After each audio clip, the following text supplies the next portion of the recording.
Assalamualaikum warahmatullahi wabarakatuh. Balik lagi sama Mimin di Suwarni Channel. Dan terima kasih kepada kalian yang selalu support Mimin dengan subscribe, like, dan komen ya cuy.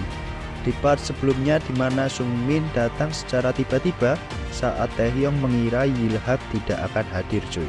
Baik, sebelum masuk ke dalam alur ceritanya, mending Mimin intro bentar dah.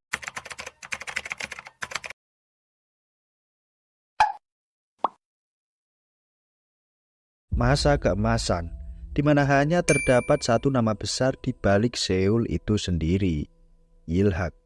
Saat masa di mana mafia sangat leluasa dalam menjalankan bisnis dengan cara yang ilegal. Waktu itu Yilhak dalam kepemimpinan Sunghak ya cuy.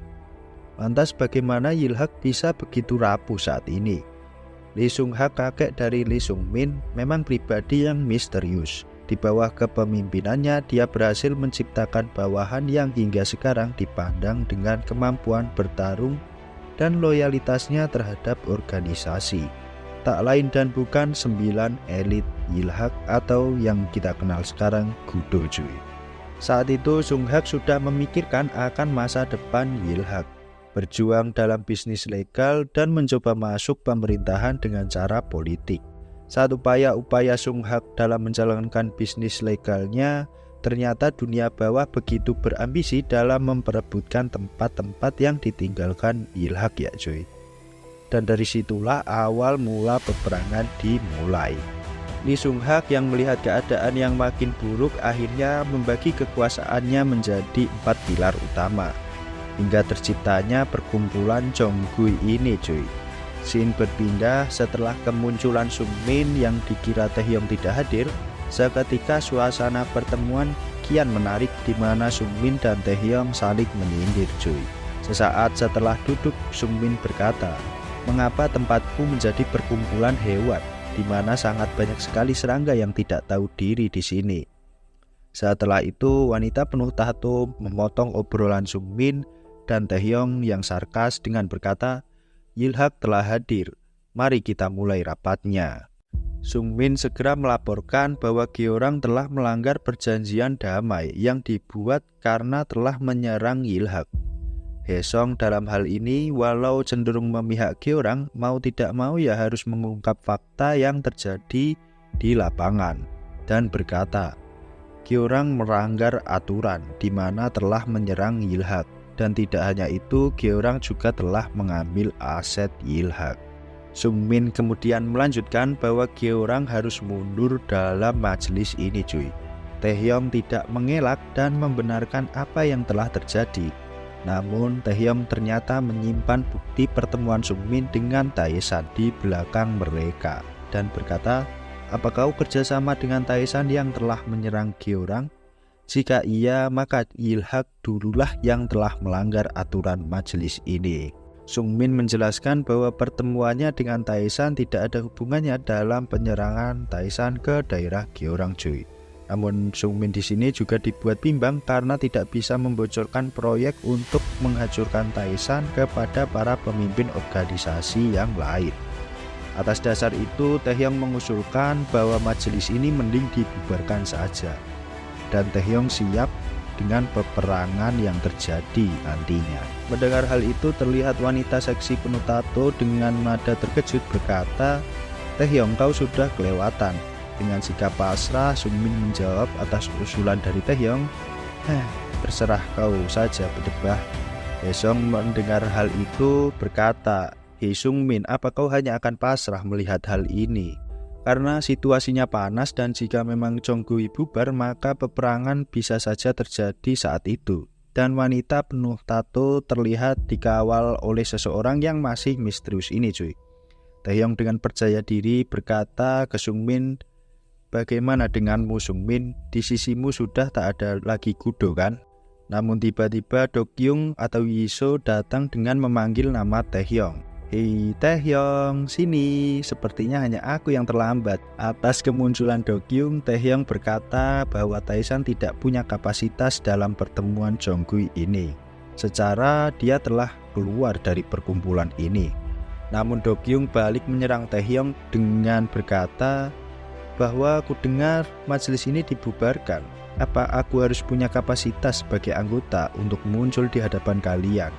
Dan Dokyung menambahkan bahwa Taesan akan meneruskan tradisi Yilhak, di mana Sungmin akan menjadi presidir Taesan cuy. Saat hendak pergi, Yisoo berkata kepada yang lain bahwa yang lain juga harus mendukung tradisi ini dan berpihak ke Yilhak atau bernasib sama seperti preman biasa. Scene berpindah saat rombongan Dokyung dan Sungmin ini mulai meninggalkan tempat pertemuan. Tak diduga mereka bertemu manajer Jang cuy. Yisoo atau Dokyung palsu ini dengan kemarahan dan dendam yang ada segera mengingat bagaimana manajer Jang ini mengkhianati rekan-rekannya hanya demi sebuah tujuan pribadinya. Di scene tersebut terlihat bagaimana Sungmin yang baru pertama kali bertemu manajer Jang terkejut dan dalam dirinya berpikir, oh jadi dia dalang dari proyek rahasia ini. Yisoo yang sudah memegang sebuah pisau tampak menahan emosi sesaat ini cuy. Dan juga saat Sungmin berteriak memanggil namanya. Suasana baru cair ketika Yisoo mulai mengeluarkan rokoknya dan meminjam korek dari manajer Jang. Lantas kemudian pergi meninggalkan manajer Jang. Terlihat Yisoo yang kesal melewatkan kesempatan emas ini dalam membunuh manajer Jang. Scene berpindah pada Hunggu, di mana sebelumnya Hunggu dengan hooknya telah dihancurkan oleh Boris dan juga Sion. Terlihat Hunggu yang kesal kepada bawahannya bahwa hasil dari menagih hutangnya masih kurang.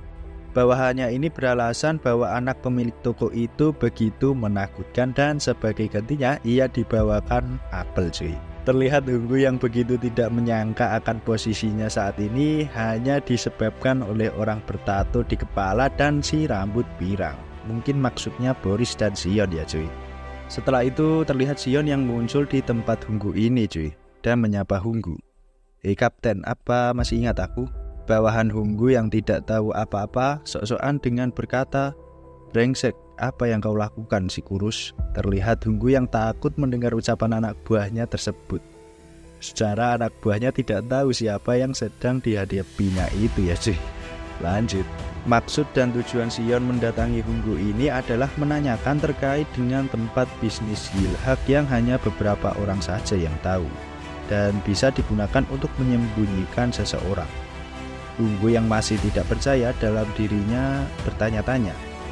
Jadi memang benar Gyeorang menyerang Yilhak dan Gudo, juga majelis yang dibubarkan.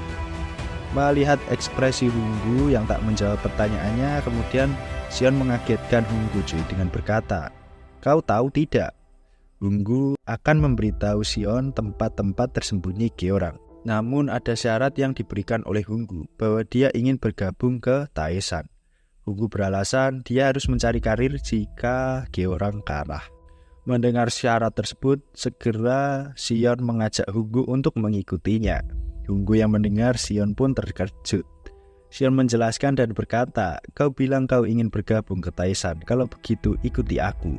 Hunggu yang terlihat takut ya mau tidak mau mengikuti Sion cuy. Scene berpindah ke si Gundul, anggota Gudo yang telah disekap di sebuah ruangan yang entah di mana.